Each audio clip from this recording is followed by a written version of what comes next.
Good morning, everyone. Wow, I didn't even say anything yet. So welcome to the last morning of programming for the festival. Has everyone had a good time this week? Yes? So have we, and thank you for making it amazing. I'm Jen, I'm the executive director of the festival, and we made it. We made it to the last day, and we thought, what better way to end than by asking a whole lot of questions that may or may not get answered.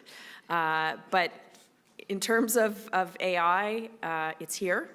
It's influencing decisions, it's shaping economies, and redefining pretty much everything. But lucky for us, we have some experts here today who are going to break it all down and, just help us navigate through what this incredibly transformative technology is having an effect on our lives and on our industry as well. So without further ado, to start the session, I'm going to turn things over to Elaine Low from the Ankler. Enjoy. Hi, good morning, everyone. All right, ready to talk about AI? We've got a great panel here. Let's introduce all of them and learn a little bit more about their work. Starting on the left here, we have Devrin Carlson-Smith. He's the founder and CEO of Extraordinary AI, which provides strategic guidance about AI to businesses, executives, and investors. His focus is on guiding organizations through AI adoption and believes that AI isn't just a tool, right? It can be a creative partner. Next to him is Benjamin Field, founder and executive producer of Deep Fusion Films, which recently produced a pioneering podcast series, Virtually Parkinson, hosted by an AI replica of the late Sir Michael Parkinson and launched early this year.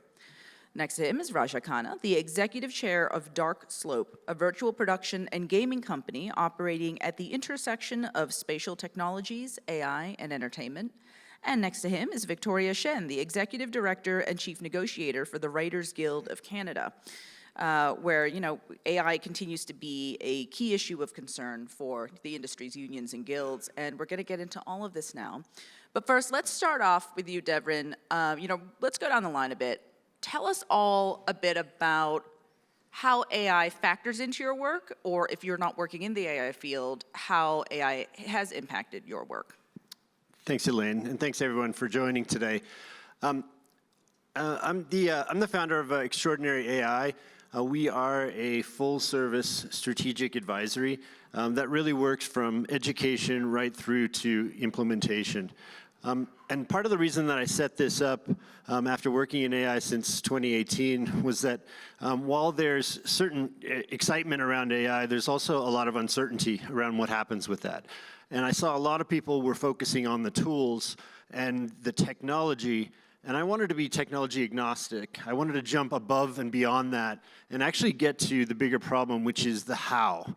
Most large enterprises understand that they need to do AI.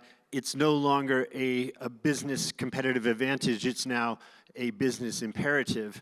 But the problem was they were missing the blueprint. They didn't have the methodology to go from one end to the next. And so I sort of jumped ahead and made sure that I could build that into the model to help people not only understand this, but then to put it in practice and map it back to their business, right? So I know the topic today is about regulation, and I just want to start off by saying I genuinely believe that if done thoroughly and correctly, that regulation can actually be not only essential, but imperative, because regulation has the chance to establish trust. It has the chance to give creators the clarity and the protections. It gives guardrails for responsible innovation, and it protects consumers.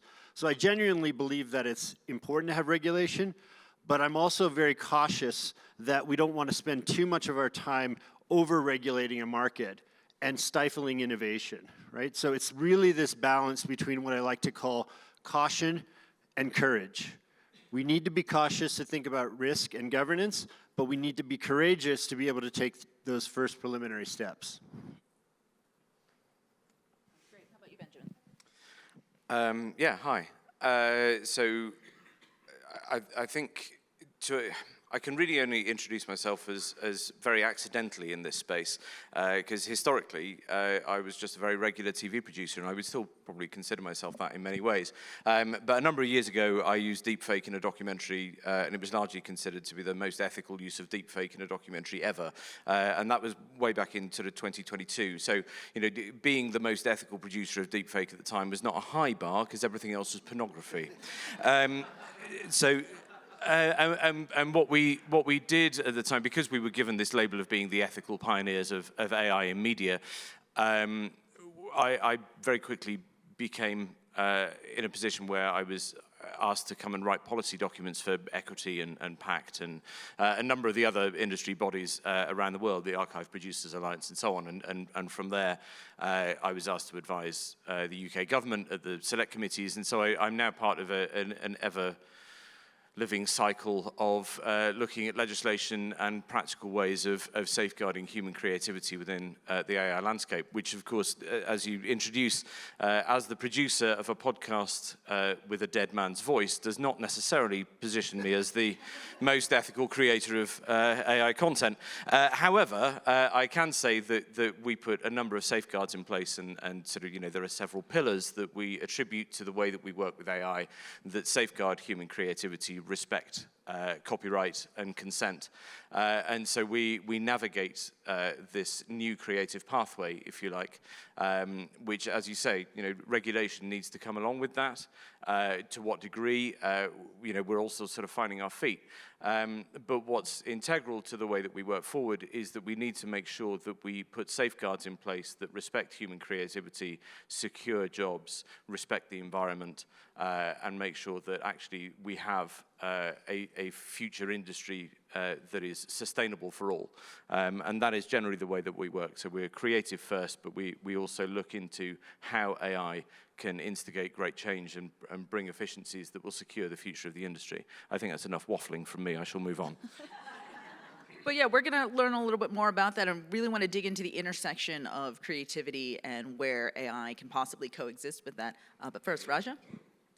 Hi, everyone. Yeah, so I think about this problem as largely a manufacturing opportunity, as an industrial automation or industrial revolution of sorts that's happening through technologies like AI and virtual production, which our company does, like LED wall production, and the combination of AI and virtual production, essentially lowering costs and making manufacturing more efficient. And that it's coming at a time when the industry needs that the most, when commissioning dollars are going down, when budgets are going down. So to me, this is a problem and a solution presenting themselves at the same time, and it's very, very exciting. And I think, therefore we embrace these technologies on the manufacturing side and how, how we can make the creation and the building blocks of production more efficient. On the sort of above the line, the human value added part of it, that's where the regulation matters. On those topics, we're a very firm believer in strong regulation, not just industrial and government, but actually self-regulation. And I think that is one of the things that's missing, is like producers deciding how and where they're willing to use this technology and to what end, and being bold about making statements about that. Because not every problem around ethics in writing and other things are going to be solved by the government telling you what to do. And those are all such separate discussions too, right? When we're talking about regulation on a federal level versus regulation within the framework of your own organizations, and we'll dig into that as well. Lastly, Victoria, how about you? I know the Guild has specific views on AI. So the Writers Guild of Canada, we were the first guild in Canada to negotiate, at the bargaining table negotiating AI language. And since, I think, last summer, every single new guild agreement in the industry has included AI language, and particularly in the US with the strikes. I mean, AI was a key issue. And to date, the Writers Guild of Canada, along with the WGA, we are the only two writers guilds in the world with AI protection in our collective agreements. So just maybe I'll just highlight some of the key things that we got in our agreement. So one of the things that people are not aware of is that there is a warranty in our agreement that a guild writer, when you hire them, they will not, the work that they produce, the work that they hand in will not use AI in any way whatsoever. And so that is new language, but we always had a warranty that said that the work that they handed in was original and did not infringe on copyright. So this new AI language is really just an extension of that. If as a producer you're furnishing a writer with material that was generated by AI, there is a positive obligation to disclose that is what you are doing. And that material, we call it source material, it's a defined term in our collective agreement, but basically like when you hand a writer like a photograph or a newspaper article, it doesn't actually attract any sort of credit or compensation. So for example, even if a producer were to hand in a first draft, you would still have to hire it. It doesn't have any kind of standing under our agreement. We call it source material, and you would still have to hire the writer to do a first draft. And that's the way that we're protecting the writer's credit as well as their compensation. And then additionally, we also maintain the position that the writer's work cannot be used to train AI. And if you are hoping to contract for that, there is a positive obligation to disclose that is what you're doing, and we have a number of procedural protections. So for example, you have to clearly state that's what you're trying to contract for, you have to identify what the intended use is, and then there has to be a separate line for a signature. Again, it's just the idea that we don't want this to be in the fine print. You have to be very clear about what you're trying to do. Yeah.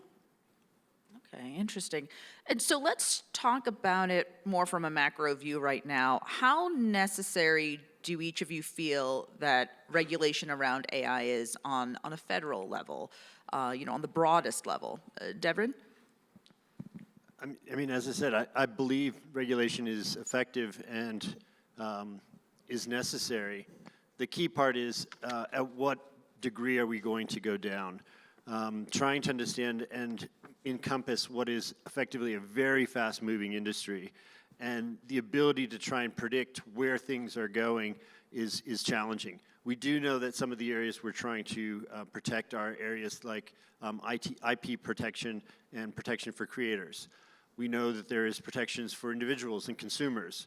We know deepfakes can be a problem. So there's some general buckets that we want to try and cover from a macro perspective to say we've got some alignment here. Beyond that, it starts to get very fragmented. And trying to encapsulate all of that into regulation may be a fool's errand, taking just way too long to get there. My theme on that is, let's let regulation do what they do best. Let's advise them and bring people to the table that actually have important opinions so that we have a well-rounded perspective. But let's not stop and wait for regulation before we can take some preliminary steps. And I think that's one of the things that I advise most often is there are things you can do today to pre-ready your organization for so much of the AI disruption and transformation that's happening now. I love Raja's example of this being a manufacturing kind of play. We can work in areas that are behind the scenes that are safe, that are not necessarily high-risk categories. And production is a great one. Operations, finance, legal. So many of those areas are very efficiently set up to be able to use AI effectively. I would love to jump in here. So, we have a new federal ministry of AI and innovation, and so I think a lot remains to be seen. What would be the mandate for that ministry? Is it regulation, or is it developing that technology, or maybe it'll be both those things? As of Monday, the 6 Quebec industry guilds launched a new sort of AI campaign called Art is Human, a manifesto for the protection of authentic creation. And so all of the national guilds in this industry have also signed on, as well as a number of international guilds, including the International Affiliation of Writers Guilds have all signed on, as well as individuals.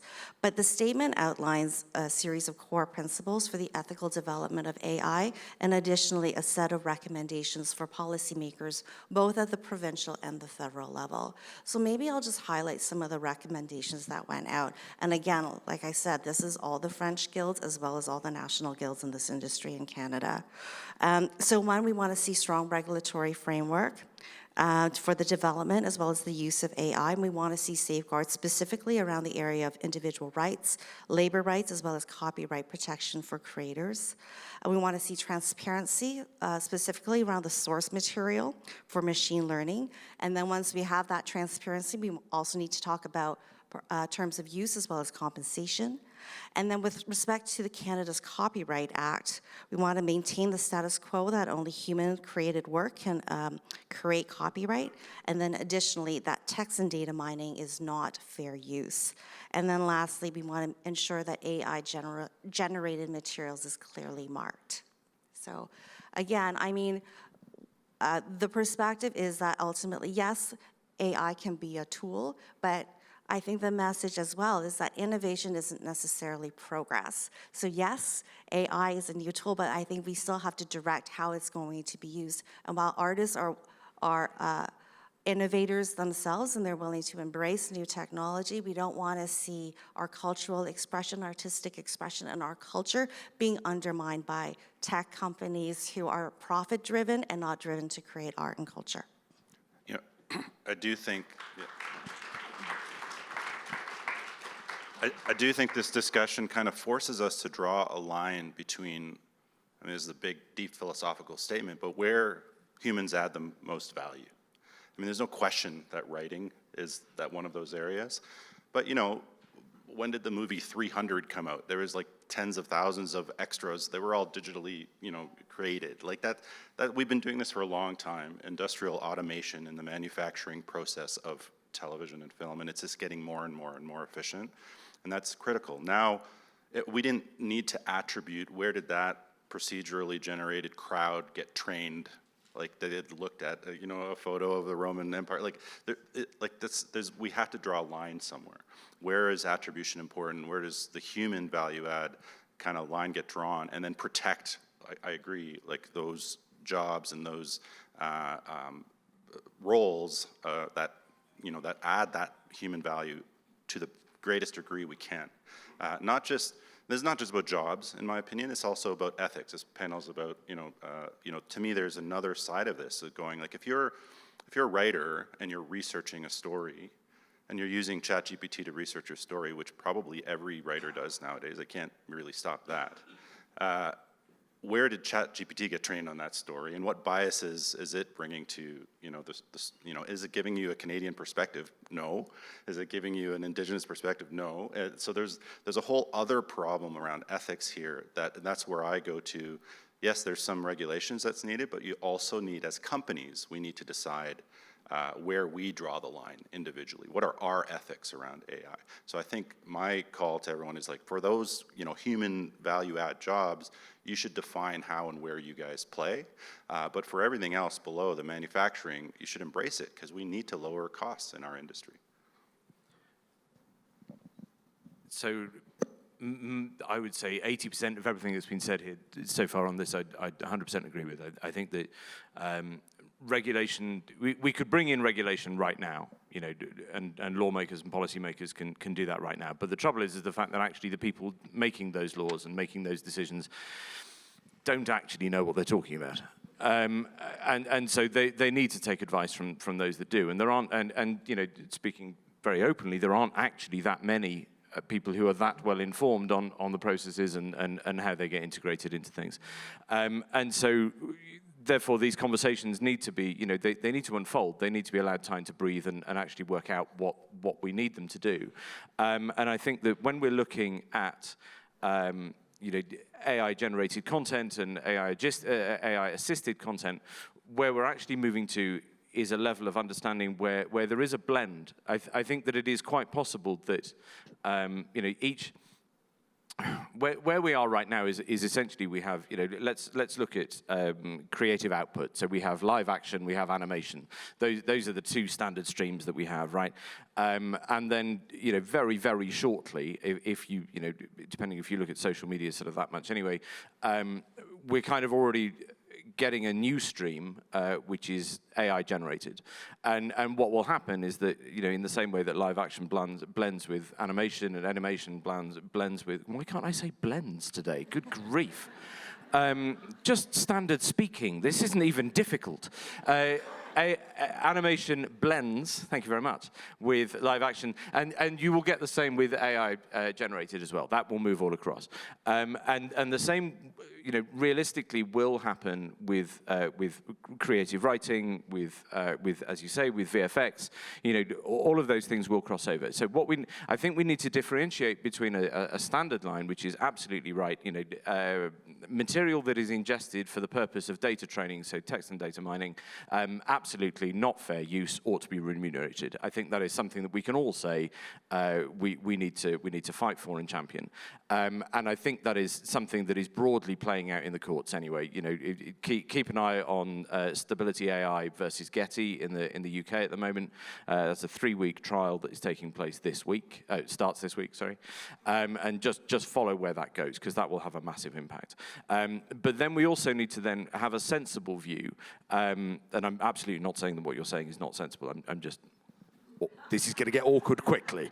But what we need to look at is well, if it is AI-assisted writing, are we looking at transformative use there? And so therefore what we need lawmakers and policymakers to look at is whether or not the current regulations we have sufficiently protect people under transformative use. So transformative use in the US does one thing. There is no transformative use law in the UK. So it does a very different thing. So we do need to look at these, there needs to be some level of uniformity of these laws with AI, but we need to work through these. And what I would say is that it always feels like we're sort of, we're talking about things that are in a faraway fictional land that we're all waiting for somebody to fix.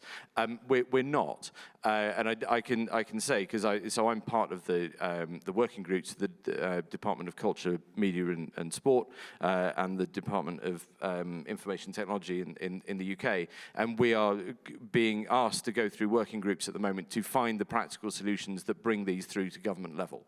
And these are things that we've been working on for 6 months. Yes, okay, we might be 12 months away, but in the grand scheme, of coming up with something useful, and that obviously feels like a very long time, because it is, especially when people are losing money and the industry is as screwed as it is. But actually, when you look at AI in production, you're looking at a period that is essentially 6 years in the making already, and we're looking at another 12 months away, so actually it's only a seventh of the time that we've been through, so actually there's not that much time before we start to get these things through. I'll shut up again now, sorry. Maybe I would add one more point that, because we've been talking about the CRTC proceedings on some of the other panels, and one of the questions that went out to the industry is whether or not AI-generated content is Canadian content. I don't know anybody who said yes to that, okay? So Canadian content is made by Canadians, and AI is not people, a person. I mean, I think other people raised other arguments, but that was ours. But I think that regulation, it's at the federal level, like all of that is happening right now. It's not something that's out there. I think it's happening as we speak. I mean, and I guess at what point, too, is it necessary to have federal regulation? You mentioned sort of the working groups, working through that yourselves with the people who are actually using it and experimenting with it, who are in the know on this before you bring this to a level of policymakers. And I think we've all seen, a video of lawmakers talking to Mark Zuckerberg and sort of understanding their understanding of technology, which can be very different from those working in the industry. So at what point is it too early or too late to introduce legislation and regulation? I mean, I just want to add to that what Ben was saying with regard to trying to educate some of the policymakers, right? If you're empowering them to make the right decisions and to look broadly, provincial, across federal, they need to understand the terminology, the technology, and to a certain degree, the impact of that circle around what it touches and who it touches. I think this gets back to a theme which is around AI literacy for all, and the idea of actually trying to get to the 100 level understanding of AI, the 200 and the 300. Our policymakers may not need to get to 300, but they do need the 100 level if they're actually going to be making these very broad and impactful decisions. Literacy comes when you have two things. The first is curiosity, and the second is a culture of experimentation. The idea of actually trying to lean in and say, this is not a regular technology you buy off the shelf. AI is not a technology you deploy and you turn on. It is a general purpose technology.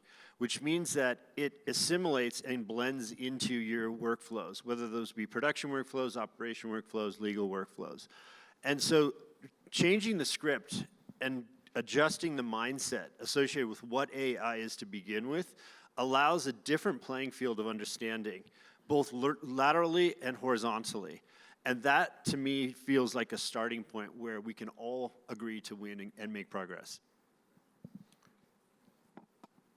You know, part of the elephant in the room, I guess, is that, again, consumer behaviors are changing and they're consuming more and more content and spending more and more time on platforms that we don't, or CRTC has chosen not to regulate.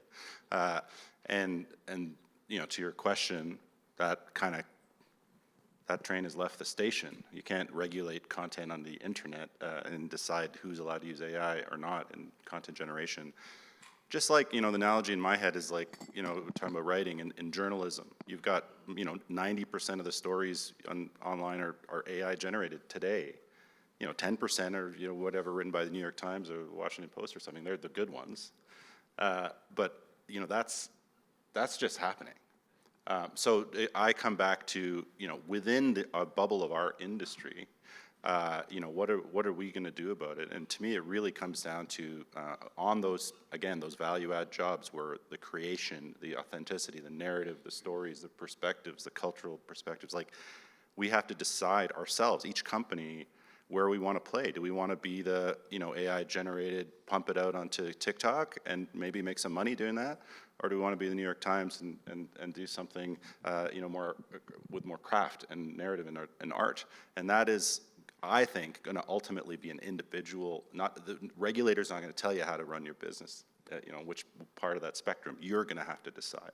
I think if we look at the authenticity for a moment, I think this is probably something that we're all mindful of. You know, I think we have to distinguish between you know, what is commercially orientated material, you know, made for networks and things where we're paid to make things and so on, and then of course there is social media use.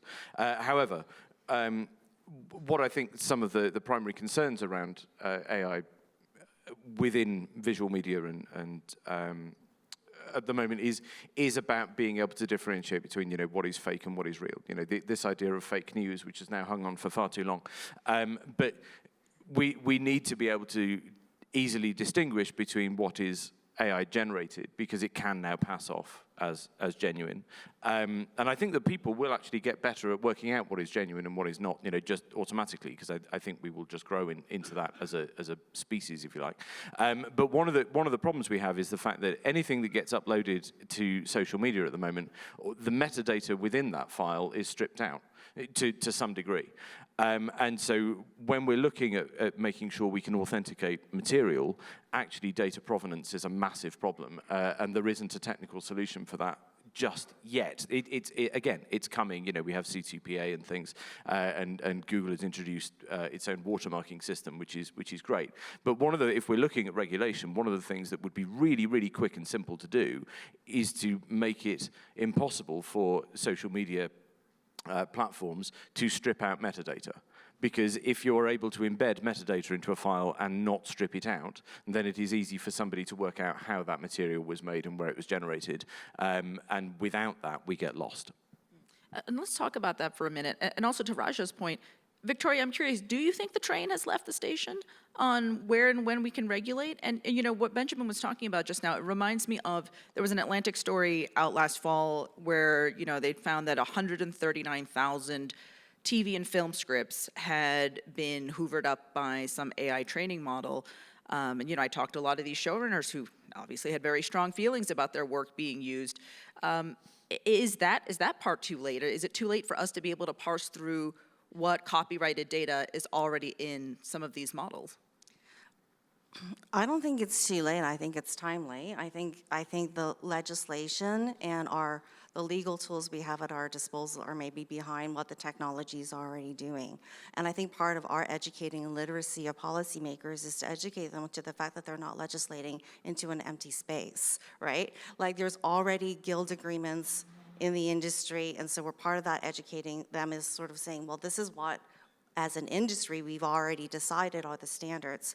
The other piece is that around the copyright, right? The content that you were dealing with, like that was not free, right? And so like there is a proliferation of copyright infringement cases around the entire world. So again, when you're legislating, that's going to have an impact on all of those cases and all of that material that people have rights and maybe a right to compensation and all of that. So I think it's not too late. I think the technology has evolved more quickly than legislators have been able to do. And I think a lot of those tech companies are trying to retroactively justify the theft and the use of copyrightable material to do it for free. So I think there is still a lot at stake.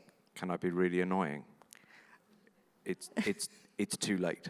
Anything. So all of the working groups and the lawyers and all of the people, the AI specialists who we're working with, we all agree that because of the way that AI data is built and how AI works, is that anything historic that has been ingested into an AI foundation model, you're not going to be able to find a way of remunerating for those ingestions. So retrospectively, there is no way of paying for that data that has been ingested. However, that is not to say that we do not need to find a solution for anything future-facing. And we are absolutely working on situations where we can find remuneration for material that is ingested in the future, but anything that has already been trained on is gone. That money is lost. And I mean, are you saying basically that it's difficult to, once the thing is cooked, it's difficult to extract the individual ingredients and identify them? Okay. It's different for visual media, slightly different for visual media, but scripts, unfortunately, that train has left the station. So you just think all of that litigation is pointless, that it's just all going to go away? Well, I mean, no. Don't think the litigation is pointless because the end result will set a precedent. However, it depends whether or not you think that the act of running the legislation is purely for financial motivation at the end of it, whereas actually I think it's safeguarding the future. If what we're hoping for is to do litigation and then to get a check at the end to be able to pay the scriptwriter a check, that moment has gone. Yeah, like I don't really. There are some companies that are trying to do that. Yeah. But You don't think that's feasible? I don't really think the artists are necessarily concerned specifically around compensation. They're not looking for a check. I think they want the illegal use of their work to stop. They're looking for an injunction. That is achievable. That is absolutely achievable. But the idea of financial remuneration off the back of it, that's gone. Yeah, and this idea that people are going to be compensated for their work through AI, I don't really think it's actually going to be compensated that much, really. So I don't think that's a real incentive. No, I agree with that as well. Yeah. Attribution, the technology has to solve that to some degree, and the payments are going to be micro payments. It's like when we went from buying on 99-cent songs to 1 cent a stream, like the artists suffered for a long time. Now we're at a place where the artists are getting paid again, and there's enough scale. So, I mean, there is going to be some impact, but I'm kind of like attribution is like table stakes here in all forms, whether it's a AI-generated piece of fake news on TikTok or a primetime show on Amazon Prime. Like that, we have to be compensating the artists that are training the models for that. To me, that's table stakes. But the other side of it, of where do you you're not going to be able to stop the part that the train is that's left the station is not going to be able to stop some couple of kids in their garage making a movie using AI that's going to be amazing and putting it on YouTube. So I think of the regulation that we're talking about here as almost as a certificate of authenticity, to say this is human crafted. This is like, again, I'll use the New York Times analogy. This is like high quality, there's real people made this. And there's going to be a market for that, obviously, I hope. I mean, maybe not. It's the three streams again, isn't it? It's the live action animation AI generated. Yeah, exactly. Yeah, and I wonder if that technology is actually going to create, allow people to create more self-generated content. And that's actually what our whole industry is competing with, right? People, instead of wanting to see scripted content created by professionals, they just want to create their own content and watch themselves on TikTok, and whether or not this technology is going to allow people to do that, Well, let's drill down to, off of the macro level, off of the regulation level, let's talk about what ethical AI use means to each of you within the framework of your own organization, within the work that you're doing. What kind of parameters, what kind of guardrails do you set within your own groups? Yeah, I'll take that. Yeah, I think the ethics takes on its own life, which I love exploring with clients and businesses. One of the first steps that we do after going through this AI literacy programming is we really focus in on building generative AI policies and responsible and ethical principles that we basically author. And these are descriptions, definitions, and guardrails for the organization itself about what's acceptable use, what tools can they use, but more importantly, how are those tools used, and how do you communicate both within the organization to your clients and also to the public about how you're using any of those tools to represent your brand out in the market. And at first, it's kind of an odd thing. We're talking about something that's very much in the abstract. But when you get a moment to define, hey, do you want to be able to show a watermark? Do you want to be able to say that this was defined and built by AI? All of a sudden, people start seeing the lines and they become less blurred. And that's a good thing, because when they write it down, they actually also now know what lane they're swimming in and where the definition of out of bounds versus in bounds is. And that's really not only just talked about, it's written, it's published, and you have to sign off on it to be an employee to get access to these licenses inside of the organization. Yeah, I mean, I think what's great is that actually most companies that are now using AI sort of within their organization have actually created their own policies. So I shall try and not completely bastardize our own, but essentially we put our policy on our website, and I put it on my LinkedIn. If anybody wants to read it, I think it's the last post I put on LinkedIn. But essentially we're looking at environmental impacts, consent versus informed consent, only using licensed models, only using copyrightable materials. We're keeping humans in the creative chain, so human in the loop, I think, is broadly as we determine it.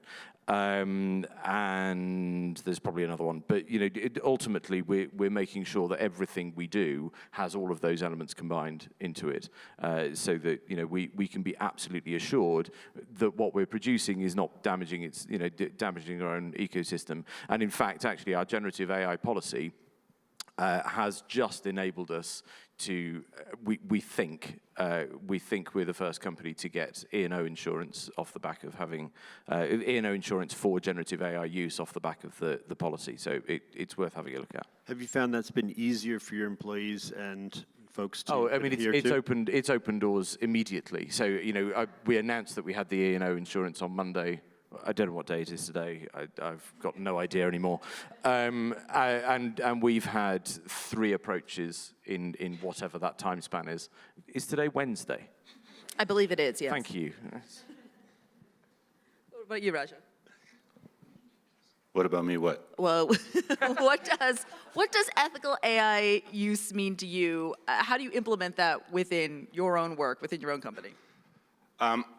For fear of being a bit of a broken record, I think the folks in this room should be doing 2 things.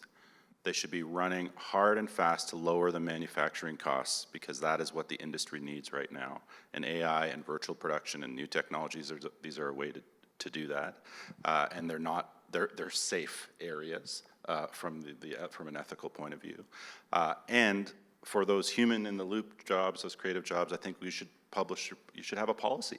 Are you going to be playing in the TikTok everyone goes crazy world? No offense to TikTok, or maybe a little bit of offense to TikTok. Or are you going to be playing in the this is a different type of content? So you have to decide, and you have to publish your policy, and you have to have an opinion. Because we have such a strong prohibition under our agreement, it's still like an evolving conversation. If you're not using it to create content, are there other ways of using AI that are nevertheless acceptable that doesn't conflict with our agreement? So I think writers are using it as a research tool, and what I've heard is that ChatGPT is a much more powerful search engine than Google, and writers are always researching, like, how do I get rid of a body in a bathtub, right? Like with household goods, like that kind of stuff. They're constantly researching. We do a lot of procedurals. Okay, so there's that. And then we actually had a really interesting conversation just even amongst ourselves, like note-taking, right? And it's like, because like there's a lot of note-taking that happens in the writer's room. And so we're like, well, is that somebody's job? Or is that AI going to remove somebody's job, or is that going to make somebody's job a bit easier so they can now focus more of their time and energy on the creative piece? So I think it's an evolving conversation as people start to use that tool and we start to think about, is this helpful? Is this reducing costs? Is this improving efficiency? Or is this something that's going to be undermining somebody's job, right? And that's exactly as the industry has forever been. So, you know, if we look at how tech has impacted media production jobs over the last 60 years, 100 years, we have always embraced technology. It's just that this technology is moving more rapidly. And so it fears, you know, it appears more sort of disruptive and risky for people, but this isn't new. You know, if you look at the way that we've edited over the last 100 years, you know, it's just an extension of that.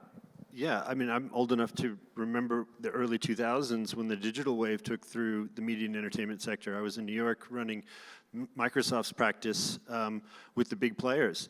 And they were sitting on libraries of tape-based assets. And it was only Microsoft and IBM at the time. And they said, look, what can we do with these? We need to digitize them.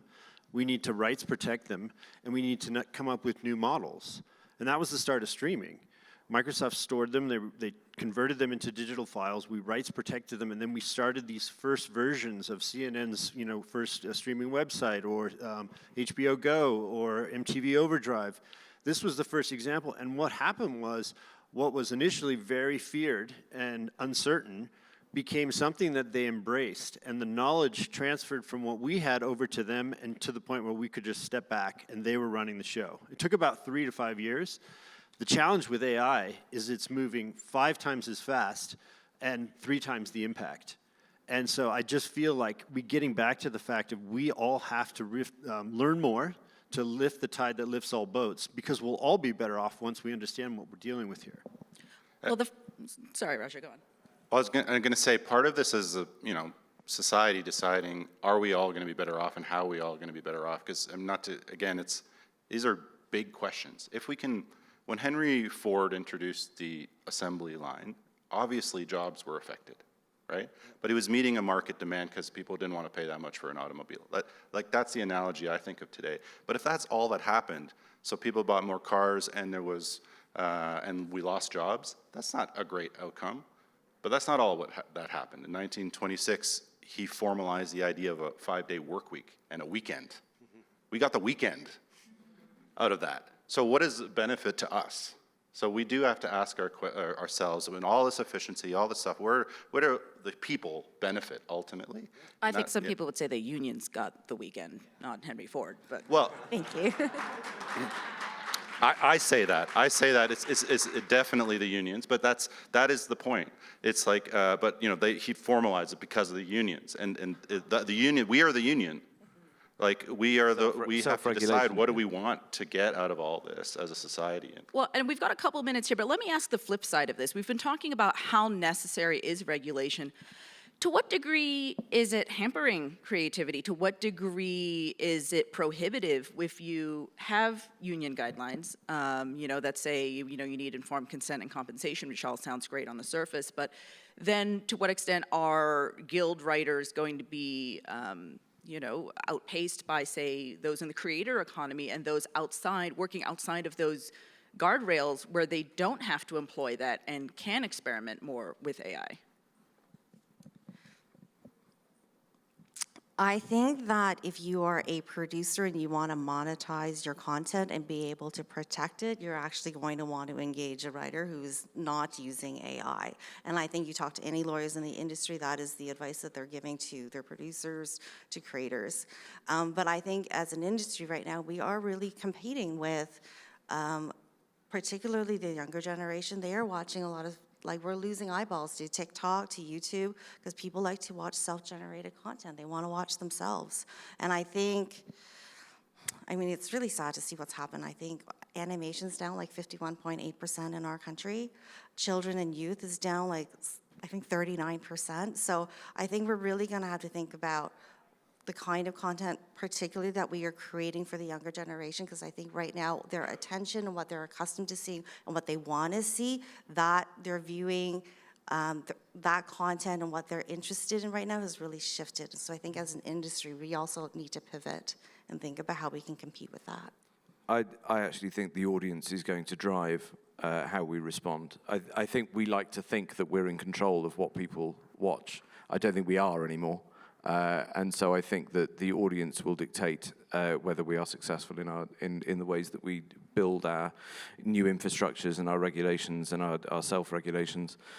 So I think actually it will end up being that we are regulated by whatever works, and we need to adapt to that. We're in this adapt or die economy at the moment, and whilst we try and self-regulate, we have to be reactive to what audience trends are. And I think it's all speculative, right? Like, for example, this idea, like, we need to lower costs. I agree. Like, things are really tough in the industry right now. But what if by lowering costs, there's less money to make content, right? Like, and there's constantly that expectation that you're going to continue to make the same content or better content with the same money or less money from season to season, right? So does reducing the cost just mean there's less money for us? You know, like, we don't know, right? Because that's what we're seeing in, like, fashion and manufacturing. Right? We've lowered the cost of manufacturing, and so now they pay less. And I think that's happening already. Like I met with a not-to-be-named broadcaster yesterday who said their viewership year over year is going down on cable, is going down 20%. So therefore, the costs have to go down by 20%. Like there's no debate. Like it has to go down. So I think that's how are we meeting that challenge is part of the question here. But going back to that question of, how necessary are these guardrails, or, is there a benefit to having a period of things being the Wild West and being able to really dive into the potential advantages of AI use when it comes to media and entertainment content? I mean, I think we have to realize we're in a global economy right now, so we can have regulation in certain province or countries, and it may not abide across the global economy. Content is going to be produced everywhere. How do we protect region by region? And that's an individual decision as far as how that's being played out. All right, any parting thoughts on this space now that we've had this very robust conversation? Yeah, I get one a lot, which is, people in the audiences ask, how can they improve their AI understanding, and what can they do at home to try and advance this on the side? We're all busy, right? If we can save 10, 20, 30% of our day and make an improvement, that's great. But how do you start on that? And I would say two things. One, if you're a business owner and you are considering AI, think about how you can get you and your team up to speed in some way through an education program. There's a lot of free ones out there. You've got Coursera, you've got Udemy, you've got LinkedIn Learning, you've got OpenAI Academy. All those are free. Build a program and time into your organization to allow people the capacity to learn, because you will see an overall lift of their productivity and, more importantly, their creativity when it comes to experimentation and curiosity. That's the enterprise side of what I see, and it's working. I've now been doing this for 3 years, and that is really starting to fruit, to plant some seeds. The other ones, if you're a department head or an individual contributor or just a person who's curious, get out there and try these tools. Please sign up for a paid license. Don't get the free license. Get a ChatGPT Plus account. It's $20 a month, $30 a month, but it will protect you. It will also give you access to the latest features, and it'll also allow you to start creating a continuity effect with your data that you share with it. It'll start learning you. It'll start becoming personalized, and you can learn things on building custom GPTs and so on. And then I would say just spend 15 minutes a day reading, signing up for a couple of newsletters, watching a couple people that you like on some podcasts, and just get some general understanding. Because I'm doing this full time, and I'm drowning with the amount of content that's out there. But I've got some places to go, and it lifts, and then I share with other people. And I'm learning so much from my peers than I am from the professionals, because that's the nature of the speed of this. So please get out there, please try it. Give yourself, you'll actually benefit, and it'll be a huge, huge leg up for you. I would say that I completely agree with everything that Devrin just said. I think that people tend to lump AI as one thing, as a binary moment. It's either on or off. It's not that. There is good AI. There is, AI has good actors and bad actors, and so therefore it is up to the individual to explore what those are. The industry is moving, or that element of the industry is moving faster than ever before, and yes, it will feel massive, but this is the reference I always give, is that I have a great aunt who is now 92, and this is going somewhere. I have a great aunt who is 92, and her biggest regret, and she was a scientist, by the way, working in pharmaceuticals, so very, very bright, and her biggest regret is the fact that she thought that the internet was a fad, and so she left it alone. So she's now 92, and she can only just now work out how to WhatsApp me. And that is, she feels cut off and alone.